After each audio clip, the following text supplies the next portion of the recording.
अस्सलाम वालेकुम नाज़रीन, सुनो न्यूज़ पर आप देख रहे हैं प्रोग्राम लाइव जामी। मैं आपके साथ मोहम्मद अजमल जामी। नए साल का पहला प्रोग्राम। आप सबको नया साल बहुत मुबारक हो।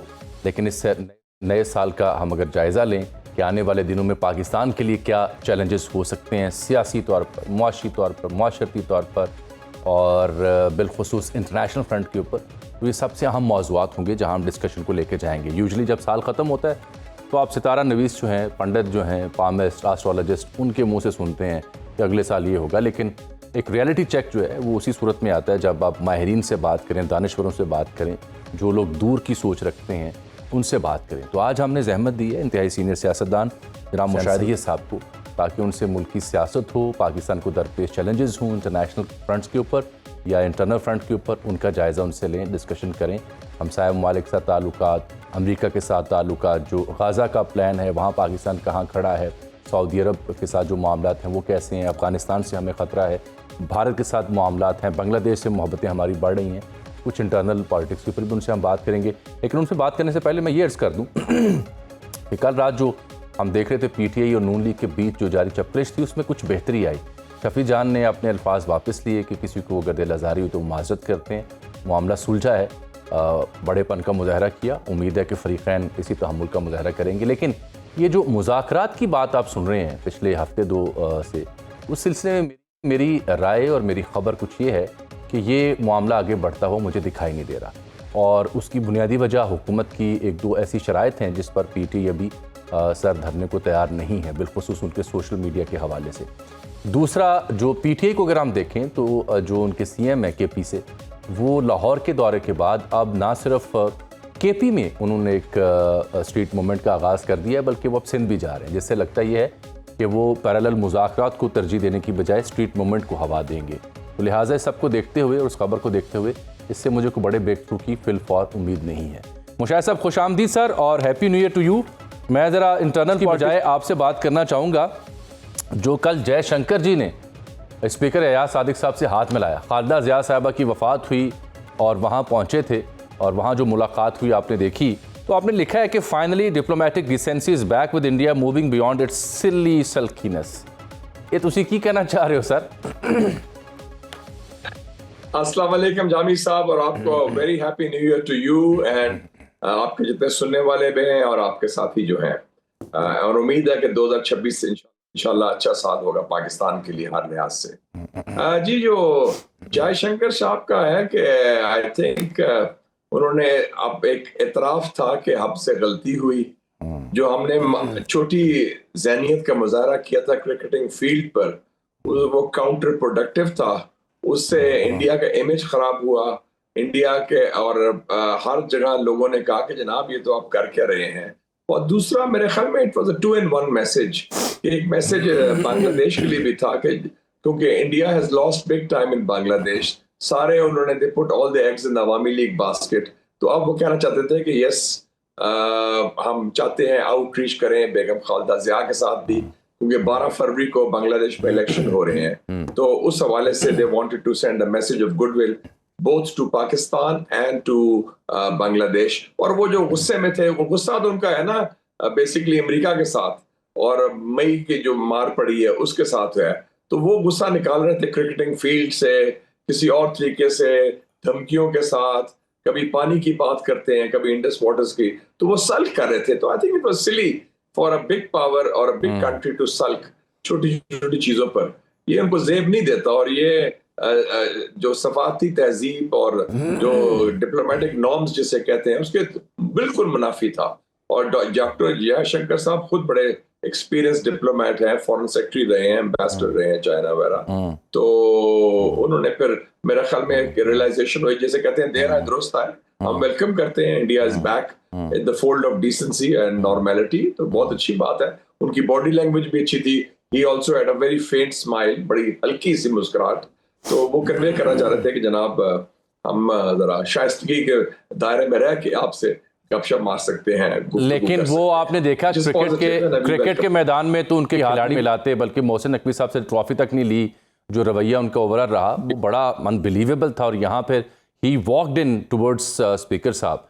लेकिन मुशाहिद साहब, ये मैं देख रहा हूँ कि अयाज साहब से वहाँ पे उनकी जो इंटरिम कैबिनेट है वो भी मिली, डॉक्टर यूनुस भी मिले, लेकिन जयशंकर से उनकी मुलाकात नहीं हुई, वो सिर्फ कंडोलेंस के लिए आए और वहाँ से चले गए। ये बांग्लादेश के साथ जो हमारे रवाबित हैं, चाहे अयाज सादिक का कल कहना हो कि वहाँ पाकिस्तान जिंदाबाद के नारे लगे, हमारी मजहबी क़यादत भी वहाँ गई, उनको भी बड़ा ओवरवेलमिंग रिस्पॉन्स मिला, मिलिट्री लीडरशिप गई, उनका भी चर्चा रहा। तो बांग्लादेश में जो यकायक फ़िज़ा बदली है पाकिस्तान के लिए, ये कितना इंपॉर्टेंट है? भारत को इससे बड़ी तकलीफ है, लेकिन हमें पैरेलल अफगानिस्तान वाले मामले में मसला हो रहा है। देखिए, बांग्लादेश में तब्दीली नहीं आई, बांग्लादेश में इंकलाब आया है। It is a student revolution, और उस स्टूडेंट रेवोल्यूशन से सारी काया पलट दी गई है। हत्ता कि पहली दफा तारीख में हुआ है जामी साहब, जो मेरा मुशाहिदा है, कि किसी मुल्क ने अपना फादर ऑफ द नेशन तब्दील कर दी है। उन्होंने कहा है कि Sheikh Mujib is no longer the father of the nation, Bangabandhu नहीं है वो, उसका नाम मिटा दो, उसका हर वो करेंसी नोट से भी जिक्र खत्म कर दे। तो वो, और जो एक बुनियाद बनी थी, इंडिया की प्रॉक्सी बन गई थी अवामी लीग की गवर्नमेंट हसीना वाजिद साहिबा की, वो सारा इट्स टर्न्ड टॉपसी टर्वी। तो इंडिया के लिए तो ये एक बड़ी मोनूमेंटल, बहुत बड़ी शिकस्त हुई है, हर स्ट्रेटेजिक शिकस्त हुई है अपने बैकयार्ड में, अपने पड़ोस में। तो वो उनको हजम करना बड़ा मुश्किल है। They are in a state of shock, और ये shock one after the other आए हैं। बल्कि मैं समझता हूँ कि 2025 अगर उनके ज्योतिषी होंगे, वो कहेंगे मोदी को कि जनाब ये बड़ा भारी साल था आपके लिए। अमेरिका ने डिच किया, मगरब ने डिच किया, पाकिस्तान से मार पड़ी, ट्रेड वॉर में टेररिस्ट लगे, बांग्लादेश में इंकलाब आया, और जनूबी एशिया भी उन्होंने लूज किया, और चाइना ने भी और इनिशिएटिव्स भी ले लिए हैं। कई उनके बारे में जो डैम बना रहे हैं, कि रेलवे बन रही है शिनजियांग तिब्बत की, फिर जो उनका अरुणाचल प्रदेश जिसे वो कहते हैं अपना इलाका है, वो चाइना ने क्लेम किया है कि वो तो चीनी टेरिटरी है, इलीगली ऑक्युपाइड बाय इंडिया, और उसका नाम भी जगनान रख दिया है। तो हर लिहाज से इंडिया को हर लेवल पर बड़ी पसपाई हुई, सफारती, सियासी, फौजी और मीडिया के हवाले से। तो अब उस निदामत में वो they want to, I think it's do a course correction and reverse that wrong. और वो बांग्लादेश से भी, पाकिस्तान से भी बैक वक्त उन्होंने किया है। आई think it's a good gesture. भी चलें, ये तो भारत का मामला हो गया ना। हम तो जारी बात है, हमारे यहाँ देखें ना आपके फीडबैक क्या था आपके इस हैंडशेक के ऊपर, लोगों ने इसे बड़ा सराहा, पसंद किया है। अनलाइक इंडिया जहाँ पे ये हैंडशेक हुआ है, उसके बाद जो उनका मीडिया बिलखुसूस या तो उनको बिल्कुल चुप लग गई, और जो सोशल मीडिया अकाउंट्स हैं उसकी इसको क्रिटिकली देख रहे थे। लेकिन मुशाहिद साहब, ये तो इंडिया की बात है, मैं पाकिस्तान की बात आपसे करना चाह रहा हूँ। आप पाकिस्तान के पॉलिटिकल लैंडस्केप को भी समझते हैं, पाकिस्तान के डिप्लोमेटिक फ्रंट को भी समझते हैं, स्ट्रेटेजिक मामलात को भी समझते हैं। नया साल शुरू हो रहा है, तो क्या 3-4 बड़े चैलेंजेस हैं जो आपको लगता है हमारे लिए बड़े मसाइल पैदा कर सकते हैं? मेरे ख्याल में 3 बड़े चैलेंजेस हैं। नंबर 1, अंदरूनी सियासत, जिसमें एक खलफशार है, एक चपकलिश है, एक पोलराइजेशन है, और जो पाकिस्तान की सबसे मजबूत इदारा और सबसे जो मकबूल सियासी कुव्वत है, उसमें जो एक फासले हैं, वो जो है that has to be sorted out. और मैं समझता हूँ इस वक्त जरूरत है हीलिंग टच की, दस्त शफा की। और पिछले 2 साल से सियासत हमारी एक बंद गली में फंसी हुई है, इसको निकालना होगा, क्योंकि हमारे फिर ही हमें समरात मिलेंगे जो हमें सियासी फायदे हो रहे हैं, सफारती फायदे हो रहे हैं। नंबर 1। दूसरा जो है इशू अफगानिस्तान, अफगानिस्तान से दहशतगर्दी, अफगानिस्तान से ताल्लुकात, और अफगानिस्तान के साथ लिंक्ड है खैबर पख्तूनख्वा का सूबा भी, फिर दहशतगर्दी का इशू भी, वो कैसे हैंडल करना है। ये ना हो कि अफगानिस्तान को हम धकेल दें हिंदुस्तान की गोद में, and then we are in another round of a problem. हम जो आजाद हुए हैं अफगानिस्तान के इस दलदल से, उसी की वजह से हमें सफारती कामयाबी हुई है। That's the second challenge. And third challenge I would say is दहशतगर्दी, जो internally generated भी है, जो बलूचिस्तान में भी है, खैबर पख्तूनख्वा में भी है, और वो हमारी एक काउंटर टेरर स्ट्रेटजी मेरे ख्याल में अभी तक हम बना नहीं सके। हमारी फायर ब्रिगेड वाली अप्रोच है कि जहां आग लगे आग बुझाने की कोशिश करो। ठीक है, लोग कहते हैं कि बड़े दहशतगर्द मारे गए, बिल्कुल मारे गए। मैं हाईएस्ट नंबर कहते हैं 2115 दहशतगर्द 2025 में मारे गए, बहुत अच्छी बात है। लेकिन उसके साथ साथ दहशतगर्दी भी बढ़ी है। हर रोज जनाजे पड़े जा रहे हैं, फौजियों हमारे जो शहीद होते हैं, पुलिस वाले शहीद होते हैं, एफसी के लोग शहीद होते हैं। तो वो लॉ एंड ऑर्डर सिचुएशन कह लें, जो खासकर 2 सूबे जो बॉर्डर करते हैं अफगानिस्तान को, बलूचिस्तान भी और खैबर पख्तूनख्वा, उनमें हालात नॉर्मल नहीं है, हालात ठीक नहीं है। सो इसमें हमें फोकस करना पड़ेगा। लेकिन मुशाहिद साहब, आपने मेरे ख्याल में हीलिंग तीन टच का बड़े जिक्र ये किया, issues हैं। तीन इश्यूज को हाईलाइट करके आपने हीलिंग टच का जिक्र किया। हुकूमती जो दानश्वर हैं या जोमा हैं, वो तो इस बात को मानती नहीं कि कोई सियासी अदम इस्तेहकाम है या कोई बंद गली में है सियासत। वो मानते हैं कि जी 2/3 अक्सरियत है, पंजाब में हुकूमत है, सिंध में है, बलूचिस्तान में है, एक सूबे में PTI की गवर्नमेंट है, और उनको जो गिले शिकवे हैं PTI की क़यादत से, उनके सोशल मीडिया अकाउंट से, खान साहब के लबो लहजे से और उनकी एजिटेशन से हैं, तो वो तो अव्वल तो इसका इदराक नहीं रखते, मानते नहीं इस बात को। दूसरा, अगर हीलिंग टच फिर भी दरकार है तो वो कहाँ से शुरू होगा, कैसे होगा? देखें जी, जमहूरियत के दो पहिए होते हैं, एक हिज़्ब इक़्तिदार और हिज़्ब इख्तिलाफ। और जब भी कोशिश की गई कि हम इसको सारा ख़त्म कर दें, और ख्याल है कि अब इस्तेहकाम आ गया है, बड़ा मुझे ये भुट्टो साहब को भी ये था कि जनाब ऑपोजिशन ख़त्म हो गई है। एंड वन फाइन मॉर्निंग जब इलेक्शन अनाउंस हुए तो आपने देखा PNA बन गया था 77 में जी। 1990s में भी PMLN की गवर्नमेंट थी, उन्होंने कहा था बेनजीर मुल्क से चली गई है, अब कोई मैदान खाली है, देयर इज नो ऑपोजिशन, वो भी आपने रिजल्ट देख लिया। और फिर मुशर्रफ साहब के दौर में भी यही हुआ। और फिर अब ये जो फीलिंग है कि जी हमने सबको कर दिया कंट्रोल और सारा कर दिया, this is a very artificial feeling. देखें नहीं, पॉपुलर सेंटिमेंट आपके सामने है। जैसे मैंने कहा कि एक सबको पता है कि सबसे मकबूल तरीन सियासी कुव्वत कौन है, बाकी हुकूमत चल रही है, वो तो चलती रहती है, वो तो ऐसी कोई बात नहीं, it's muddling through I would say domestically. आप देखें कि मैं आपको एग्जांपल देता हूं कि क्या पाकिस्तानी इन्वेस्टर्स का एतमाद बहाल हुआ है मईशत के हवाले से? क्या वजह है कि पिछले 3 सालों में डॉन के मुताबिक 20,000 पाकिस्तानी इन्वेस्टर्स दुबई गए हैं और $12 बिलियन इन्वेस्ट किए हैं वहां। और खुद आपके सफीर ने UAE में कहा पिछले साल कि 8,500 पाकिस्तानी नई कंपनीज इनॉग्रेट हुई हैं UAE में। और पाकिस्तानी इन्वेस्टर्स की बात कर रहा हूं, और कई टॉप इन्वेस्टर्स ने तो दफ्तर अपने शिफ्ट कर लिए हैं। तो आप फॉरेन डायरेक्ट इन्वेस्टमेंट आपकी कहां से आ रही है, मुझे बता दें जरा। चाइना के अलावा, चाइना तो आपके साथ चट्टान की तरह खड़ा है, हालांकि चीनी मारे भी जाते हैं, उनसे ज्यादती भी होती है, लेकिन वो रेड टेप भी है उनके खिलाफ, वो तो आपके साथ चट्टान की तरह खड़ा है, आपका स्ट्रेटेजिक फ्रेंड। बाकी इन्वेस्टमेंट अभी कौन सी आई है मेजर इन्वेस्टमेंट? लोगों को कहते थे बिलियंस ऑफ डॉलर्स आएंगे अरब कंट्रीज, अगर कहां आए हैं वो जरा ये सवाल आपके अपनी जगह दुरुस्त हैं, लेकिन अगर मैं आपसे सोल्यूशन ओरिएंटेड बात करूं, तो अगर आपको दोनों यानी को मशवरा देना हो, फरीकैन जो हैं बुनियादी, तो खान साहब और PTI के लिए क्या मशवरा होगा और हुकूमत और सिस्टम के लिए क्या मशवरा होगा इस खलीज को ख़त्म करने के लिए, इसको बेहतर करने के लिए, अदम इस्तेहकाम ख़त्म करने के लिए? जो बुनियादी कौमी इदारे हैं उनसे अगर आप टक्कर लेने की कोशिश करते हैं तो वो लगता है कि आप दिलबास से सर मार रहे हैं। That is counter productive, that will not work out. You have to have a middle path for and keep the door open. It's not either all.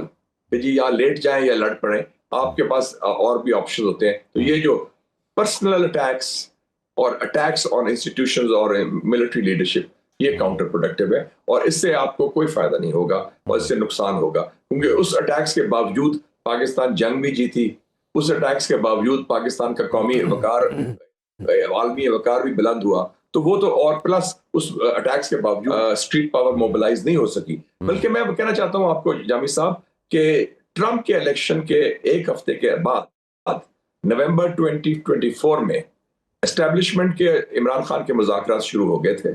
फैसला हो गया था कि इमरान खान साहब को रिहा किया जाएगा। अच्छा। और उनको डर भी था कि ट्रंप क्या करेगा, और ट्रंप के साथ वो रास्ते नहीं थे। ये बड़ी अहम बात करते हैं मुशाहिद साहब, ये दोबारा इनसे मैं बात सुनूंगा, इसको ज़रा यहाँ रोकें, एक छोटी सी ब्रेक लेते हैं और ब्रेक के बाद मुशाहिद साहब से ये किस्सा ज़रा सुनते हैं। बड़ी अहम बात वो कर रहे हैं। आज मेरे साथ रहिएगा, मुशाहिद साहब से दोबारा रिकनेक्ट होते हैं। प्रोग्राम में फिर से खुशामदीद कहते हैं। मुशाहिद हुसैन सैयद साहब से हमारी बात हो रही थी, मुल्क की सियासी सूरत हाल के ऊपर मशवरा भी दे रहे थे फरीकैन को, लेकिन इस बीच एक बड़ी अहम खबर या एक बड़ा अहम नुक्ता वो उठा रहे थे कि माज़ी करीब में, बिलखुसूस नवंबर 2024 में ट्रंप साहब की आमद के साथ क्या फ़ैसला हो चुका था इमरान खान साहब के हवाले से। तो मुशाहिद साहब आवाज़ कटी, तो मैं समझ चाह रहा था कि ज़रा बात सही तौर पर नाज़रीन तक पहुँचे। आप मशवरा देते लेकिन बीच में खबर आ गई, ये नुक्ता आ गया। पहले भी एक दफ़ा आपने हल्का सा इसका जिक्र किया, लेकिन आज तफसील सुन लेते हैं आपसे। नवंबर 2024 में क्या तय हो रहा था सर, और फिर क्यों ना ऐसा हो पाया जो आप बयान कर रहे थे? देखें जी, उस वक्त जब ट्रंप का इलेक्शन हुआ है तो गलबन 5 नवंबर 2024 को हुआ है जी। तो एक खौफ था, एक खदशा था कि कोई अमरीकी दबाव आएगा, तो उसको प्रिएम्प्ट करने के लिए हमारी इस्टेब्लिशमेंट ने बाकायदा मुज़ाकरात किए इमरान खान साहब के साथ, जिसमें मेन प्लेयर उनके अपने चीफ मिनिस्टर थे उस वक्त गंडापुर साहब, और उनकी पार्टी क़यादत भी शामिल थी। और वो उन मुज़ाकरात के नतीजे में फैसला ये हुआ कि 22 नवंबर को गालबन 2024 को हम इनको रिहा कर लेंगे, इमरान खान साहब को, और वो रिहाई हो जाएगी। लेकिन कुछ नादान दोस्तों ने पीटीआई के जो लीडर हैं उनको कहा कि जनाब आप छोड़ें रिहाई का, हम 26 नवंबर को आएंगे, हम खुद आके पूरे 10 लाख लोग लेके आएंगे। अच्छा। और खुद हम जबरदस्ती आपको छुड़ा लेंगे, कोई जरूरत नहीं आपको कोर्ट के जरिए या किसी और सरकारी तरीके से आपको रिहाई का। तो वो एक अपॉर्चुनिटी मिस हो गई, और आप जो सरकर्दा पीटीआई लीडर से इस बात की तस्दीक भी होती है, तो इसका मतलब ये हुआ ना कि ये एक शॉर्ट साइटेड अप्रोच है ना, कि मैं तो कहता हूँ नई गलतियां करें। माजी की गलतियां में भी इन्होंने इस्तीफे दिए असेंबलियों से, वो भी गलती की, फिर इस्तीफे दिए। मतलब है जो आपके पास कार्ड थे, 2 सूबे आपके जेब में थे उस वक्त, गवर्नमेंट पीडीएम की डरी हुई थी, देवर शेकन अप, वो भी आपने वॉकओवर दे दिया। तो ये यके बाद दीगरे अगर इस टाइप की गलती दोहराते हैं तो सियासी एक आई थिंक इमेच्योरिटी का तो मुजाहरा होता है। दूसरी तरफ गवर्नमेंट का जो ओवर कॉन्फिडेंस है, it should not be there, it should not be misplaced, क्योंकि इस खित्ते में नेपाल, श्रीलंका, बांग्लादेश पिछले 3 सालों में 3 अपराइजिंग्स हुई हैं लोगों की अगेंस्ट सिविलियन डेमोक्रेटिक गवर्नमेंट। सवाए बांग्लादेश की गवर्नमेंट डेमोक्रेटिक नहीं थी, लेकिन बाकी तो इलेक्टेड थी। तो इस हवाले से अगर ये जो खलीज है एलीट और स्ट्रीट की, ये बढ़ती है तो पाकिस्तान में भी हालात खराब हो सकते हैं। तो मैं समझता हूँ कि उससे पहले ये प्रियम करना चाहिए, गवर्नमेंट को इनिशिएटिव लेना चाहिए, उनसे बात भी करें, सीरियस गुफ्तगू, ये डायलॉग डेफ नहीं कि हाँ मुज़ाकरात के लिए तैयार हैं, तो वो तो बस वो शेडो बॉक्सिंग होती है। पर रियल मुज़ाकरात जिसका ठोस नतीजा भी हो, क्योंकि मुल्क को चाहिए इसको टाइम टू सेटल डाउन। हमारे पास एक नादर मौका है इंटरनेशनल। लेकिन मुशाहिद साहब, ये बात आपकी ठीक है उसूली तौर पर, लेकिन हम ये भी देखते हैं ना कि वो जो आपने खुद ही फरमाया कि जो इदारों के साथ टकराव और इदारों के बारे में जो लबो लहजा है, एटलीस्ट सीबीएम के लिए वहां से तो थोड़ी सी पीछे हटना पड़ेगा ना जी, पीटीआई को भी वो होनी चाहिए। बिल्कुल, एब्सोल्युटली। वो मैं पहले भी कह चुका हूं कि जब बाकी लोग भी हमारे दूसरे अटैक करते थे, जुडिशरी हो या मिलिट्री हो, दैट इज काउंटर प्रोडक्टिव। वो कहीं बात आगे नहीं जा सकती, एंड उसका रिजल्ट फिर आपके लिए नेगेटिव ही होगा। तो वो भी आपने अगर पर्सनलाइज करना है बहुत और विशेष अटैक्स करने हैं, तो फिर अल्टीमेटली हर एक्शन का रिएक्शन तो होता है ना। तो वो मेरे ख्याल में मैं वक्त भी कम है, लेकिन एक बड़ा और अहम इशू है कि आपने देखा अचानक सोमालीलैंड का मामला आपको देखने को मिला। इसराइल ने उसे तस्लीम कर लिया, और फिर मालूम हुआ कि चूंकि गजा के हवाले से जो प्लान्स हैं उस तरह से पूरे नहीं हो पा रहे, तो अब यहाँ उन निहत्ते मजलूम फ़लस्तीनियों को मुंतकिल करने का एक प्लान है। तो जो आपको नहीं लगता कि जो इनिशियल एग्रीमेंट था या इनिशियल जो अंडरस्टैंडिंग थी उसमें कुछ झोल आया है, इसलिए ये सोमालीलैंड और इंडोनेशिया में जाके बसाने वाली कहानी सामने आई? पाकिस्तान ने कहा कि हम तो किसी को डिसार्म करने वहाँ फ़ौज नहीं भेजेंगे। ये नए सूरत हाल को आप कैसे देख रहे हैं, और पाकिस्तान के लिए इसमें क्या परेशानी है? देखिए, पाकिस्तान के लिए कोई परेशानी नहीं है, हमारी कलीदी किरदार है, बल्कि जितने भी फ्री कैन है वो पाकिस्तान की तरफ ही देख रहे हैं कि हम उनका साथ देंगे। 2-3 चीजें वाज़ेह हो गई। एक तो ये है कि सबसे बड़ा खतरा मिडल ईस्ट में, मुस्लिम दुनिया में, अरब वर्ल्ड में इजराइल है। इजराइल की तौसी पसंदी, इजराइल एक्सपेंशनिज्म, ग्रेटर इजराइल का जो प्लान। दूसरी बात यह है कि इजराइल मुकम्मल तौर पर नाकाम हुआ है हमास को खत्म करने में। जो कहते थे ना वील वाइप आउट हमास, वो नहीं खत्म कर सका। अल्लाह ताला के फजल से हमास एक जो जेन्युइन लिबरेशन तहरीक आज़ादी है, आपने कायम और दायम रही, कमजोर जरूर हुई है, उनको जरूर उनकी लीडरशिप मारी गई है, शहीद हुई है, लेकिन वो उनको खत्म नहीं कर सके। और तीसरा ये है कि ये ट्रंप प्लान के अंदर चूंकि डिसआर्ममेंट की बात हुई है, जो मुमालिक जिन्होंने ऑफर भी किया था शुरू में कि वो तैयार है फौजी भेजने को। अब कोई मुसलमान मुल्क जो मेरी इतलात है फिलहाल तैयार नहीं अपनी फौज भेजने के लिए टू गाजा, बिकॉज अगर वो अनलेस कि वो इजरायली ऑक्यूपेशन को रिप्लेस करे और पीस कीपिंग का काम करे, नॉट स्टेबलाइजिंग इजराइल का गंदा काम करने के लिए कि जी हमास को डिसआर्म करे, वो दैट इज नॉट जॉब। और उससे सारा ट्रम्प प्लान फेल हो सकता है। ट्रम्प के लिए अब चॉइस है बड़ी, या वो लगाम लगाए नेतन्याहू को जो सबसे बड़ा इस वक्त जो दहशतगर्द है इस इलाके का, तो या फिर इजराइल फर्स्ट है या अमेरिका फर्स्ट है। अगर अमेरिका फर्स्ट है तो वो उसको छुट्टी कराए।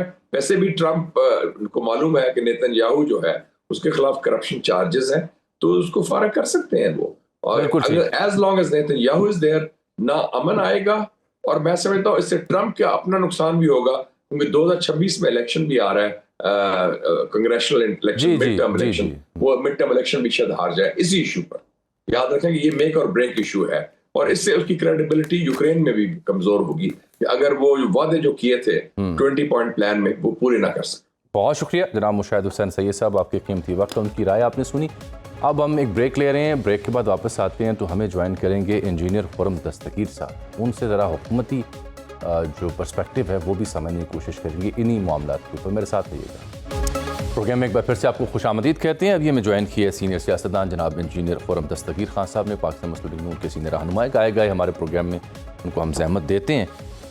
खुर्रम साहब, नया साल शुरू हो चुका, पहला दिन है, और जब ये साल ख़त्म हो रहा था तो हमने देखा कि वहाँ पे खालिदा ज़िया साहिबा के जनाजे पर स्पीकर एयाज सादिक और पाकिस्तानी वफ़द भी मौजूद था, और वहाँ जयशंकर उनकी जानिब आते हैं, इंडियन जो फॉरेन मिनिस्टर हैं, और मुलाकात करते हैं, मुसाफा करते हैं, हाल अहवाल होता है। बड़ा अच्छा उसे लिया गया। आज खबर आई कि पाकिस्तान और भारत ने कैदियों की फहरिस्तों का तबादला और न्यूक्लियर इंस्टॉलेशन की डिटेल्स भी शेयर की। गो कि ये पार्ट ऑफ अ पैक्ट है, मामूल की कार्रवाई है। क्या हम कुछ ज़्यादा ओवर रीड कर रहे हैं, या वाक़तन कुछ बेहतरी हमें देखने को मिली है? पहले इस पर बात कर लेते हैं, फिर ज़रा दीगर मौज़ूआत पर आपको मैं ज़हमत देता हूँ।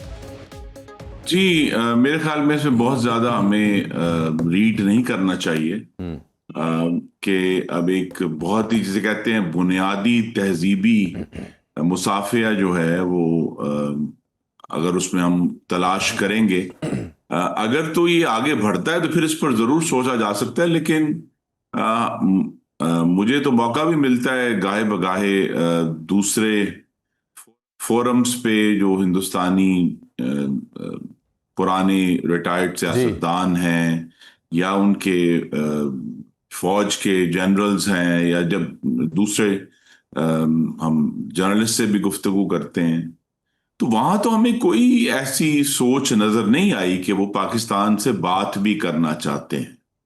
तो लिहाजा सिर्फ अभी चूंकि वन ऑफ है जो उन्होंने कल मुसाफिया किया है, तो उस पर हम अभी देखेंगे। असल तो इशू ये है कि अभी तक जो पाकिस्तान और हिंदुस्तान का हम कह सकते हैं मार्का हक से पहले भी और उसके बाद भी इंडिया ने आज तक कोई ऐसा इंदिया नहीं दिया कि वो दहशत गर्दी जो जिसे वो समझते हैं उसके अलावा किसी और मौजू पर बात करना चाहते हैं। तो अभी तक स्टैंड वही है। और अगर उन्होंने मैं पहले भी जिक्र करा था अभी आपसे पहले भी, ये आपने बड़ा अच्छा लफ्ज़ इस्तेमाल किया, बुनियादी तहजीब। तो बुनियादी अखलाकियात, बुनियादी तहजीब या बेसिक नॉर्म्स जो हैं एक डिप्लोमेटिक फ्रंट के ऊपर। लेकिन मैं ये जानना चाह रहा था कि हमने क्रिकेट के फील्ड्स में तो देखा बिल्कुल भी उनके खिलाड़ियों ने हाथ नहीं मिलाया, बल्कि मोहसिन नकवी साहब से तो ट्रॉफी तक नहीं ली, ये हाल हो चुका था वहाँ पे। तो ये अचानक वहाँ जब पहुँचे और उन्होंने हैंड शेक किया, तारफ़ी कलमात भी हुए, एयाज सादिक साहब ने डिटेल भी शेयर कर रखी है उसकी। तो चूँकि आप भी ऐसे कई फॉरम्स पर जाते रहे जहाँ पे आपने खुद बताया कि इंडियन से आपकी मुकालमा या पहलुआई हुई, तो वहाँ भी हैंड शेक की नौबत नहीं आई जंग के बाद से अब तक? हाथ मिलाने की नौबत नहीं आई अभी तक तो जरा सी भी जो है, क्योंकि हम जिसे कह सकते हैं कि ट्रैक 2 में तो आपस में हैंडशेक होते हैं, गुफ्तगू भी होती है, लेकिन ओवरऑल कोई ऐसी जिसे कहते हैं सॉफ्टनिंग या नरमी हमें कि वो इवन गुफ्तगू तक की बात जो है वो करना चाहें। तो आपको अगर याद होगा कि कुछ महीने पहले एक कॉन्फ्रेंस में तशरीफ लाए थे और उनकी एक वहां भी गैर रस्मी गुफ्तगू हुई थी डिप्टी प्राइम मिनिस्टर इसहाक डार साहब से। इस्लामाबाद में वो तशरीफ लाए थे। जी। एक गालिबन एससीओ फोरम था, तो लिहाजा वो शायद जो बुनियादी फोरम यानी तहजीब है, ऐसे फोरम्स पे उसका इजहार कर देते हैं। लेकिन खुद एस जे शंकर की जो गुफ्तगू रही है पाकिस्तान के बारे में, तो बहरहाल हमें हमेशा, जिस तरह मैंने कहा कि एक खुले जहन के साथ बैठना है, उस बात को बहुत गौर से देखना है कि एक हिंदुत्व परस्त वजीर आजम नरेंद्र मोदी के होते हुए हिंदुस्तान की तरफ से पाकिस्तान को तो किसी खैर की तरफ नहीं है। बिल्कुल ठीक। लेकिन बांग्लादेश में काइनेटिक्स हमारे लिए अक्सर बदल चुके, और कल अयाज सादिक साहब बता रहे थे, मैं भी अपने प्रोग्रामों में इससे पहले, चाहे वो मिलिट्री लेवल के डेलीगेशंस हों या मजहबी रहनुमाओं की वहाँ मौजूदगी हो, हम रिपोर्ट कर चुके हैं। तो कल अयाज सादिक साहब खुद बता रहे थे कि वो जब जनाजे पे जा रहे थे तो शीशा नीचे किया, तो लोगों को शायद पता तो नहीं था मैं कौन हूँ, लेकिन झंडा लगा होता है गाड़ी पे, तो उन्होंने पाकिस्तान जिंदाबाद और आई लव यू पाकिस्तान के नारे भी लगाए। बड़ी गर्मजोशी का उन्होंने वहाँ पे मुजाहरा देखा। अनलाइक अयाज सादिक साहब जो जयशंकर थे, उनसे ना डॉक्टर यूनुस और उनकी काबीना मिली, बल्कि वो सिर्फ रस्मन ताज़ियत करके वापस चले गए। तो ये बांग्लादेश के साथ ताल्लुकात और भारत को इसके ऊपर जो तशवीश है, ये भी तो एक बड़ी इंपॉर्टेंट डेवलपमेंट है जब हम नए साल में जा रहे हैं। जी बिल्कुल, बहुत बड़ी डेवलपमेंट है। और बांग्लादेश जो है वो हालिया सालों में हिंदुस्तान की जो खारजा पॉलिसी है और खास तौर पे उसकी जो रीजनल पॉलिसी है, उसकी एक ब्लंडर की, या एक बहुत बड़ा जो उनके लिए डिजास्टर हुआ है, धचका लगा है, बांग्लादेश उसकी मिसाल है। अव्वल तो वैसे हिंदुस्तान को ये ख्याल रहा है हालिया सालों में कि अगर उसका अमेरिका के साथ अब एक स्ट्रेटेजिक पार्टनर वाला ताल्लुक बन गया है, तो वो जनूबी एशिया से ऊपर उठ गया, उसको अपने हमसायों की जरूरत नहीं है। लेकिन बांग्लादेश जो है वो, जिसे वो समझता था कि उसका बैकयार्ड है, वहाँ यानी पिछला सहन है, इतनी उनका ख्याल था कि उनका असर है उधर मौजूद है। लेकिन अब वो जो कि असर नहीं रहा, तो गालिबन ये भी एक वजह थी कि बांग्लादेश की काबीना और वजीर आजम तो हाथ मिलाने के लिए तैयार नहीं थे, तो उन्हें फिर हाथ मिलाने के लिए जो तैयार नजर आया, उन्होंने उससे ही हाथ मिला लिया। ठीक। अच्छा सर, अगर आप इंटरनल भी बात कर लेते हैं इसके बाकी मौज़ूआत पे जाने से पहले। अब नया साल है, तो क्या बड़े 2-3 अहम आपको चैलेंजेस पाकिस्तान के लिए दिखाई दे रहे हैं? इंटरनेशनली हमें जो अहमियत मिली वो तो हमने जंग के बाद देख ली ना, अब उसको सस्टेन करने का वक्त है। लेकिन साथ इकॉनमी वो बड़ा अहम है कि वो किस हद तक उसका पहिया चलता है। लेकिन तीसरी अहम शय जो हमेशा मैं आपसे पूछता हूँ वो है कि नया साल भी आ गया, 2025 मुकम्मल ख़त्म हो चुका, क्या पॉलिटिकल स्टेबिलिटी नामी शय आई है इन रियल? क्योंकि मैं देख रहा हूँ कि अभी सुहेल आफरीदी लाहौर के बाद अब सिंध जाना चाह रहे हैं, केपी में भी उन्होंने अनाउंसमेंट कर दी है स्ट्रीट मूवमेंट की, और जो मुज़ाकरात की कहानी है हुकूमत के साथ, वो भी अब मुझे को मुकम्मल होती ज़ाती तौर पर मेरी जो राय और ख़बर है दिखाई नहीं दे रही। जी, पहली तो बात यह कि अगर ऑपोजिशन करती है तो वो अदम इस्तेहकाम नहीं है। देखिए, उनका एक रोल है, वो उसको इस्तेमाल करते हुए वो पंजाब भी गए हैं, वो अगर सिंध भी जाएंगे, वो कॉन्फ्रेंसें करते हैं, वो अपने जलसे कर रहे हैं, तो इसका ये मतलब नहीं कि अदम इस्तेहकाम है।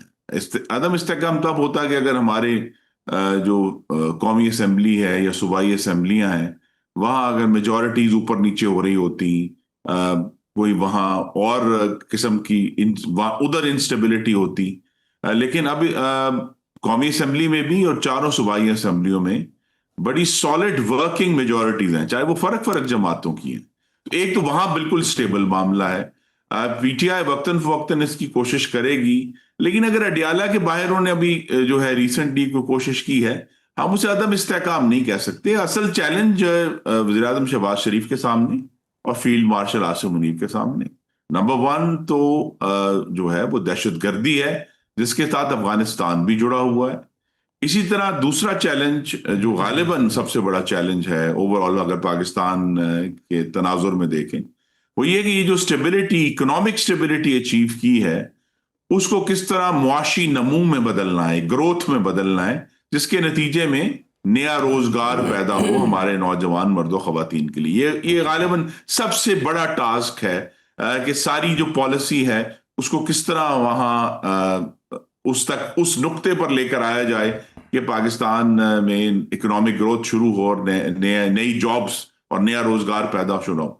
तीसरा जो फॉरेन पॉलिसी चैलेंज है सबसे बड़ा, वो ऑफ कोर्स दहशतगर्दी से जुड़ा हुआ है, वो अफगानिस्तान है। लेकिन अफगानिस्तान भी दरअसल तो हिंदुस्तान का जो मुखासमती हमारे सामने एक स्टैंस है, उसी का एक जाविया है। तो लिहाजा जो हिंदुस्तान का चैलेंज है वो अपनी जगह पर खड़ा है, और उसमें भी अभी हमने रिसेंटली देखा है, और इस पे अभी हुकूमत को गालिबन शायद पिछले चंद महीनों में उस तरह का फोकस नहीं हुआ, लेकिन अब नजर आ रहा है कि कुछ तवज्जो हो रही है।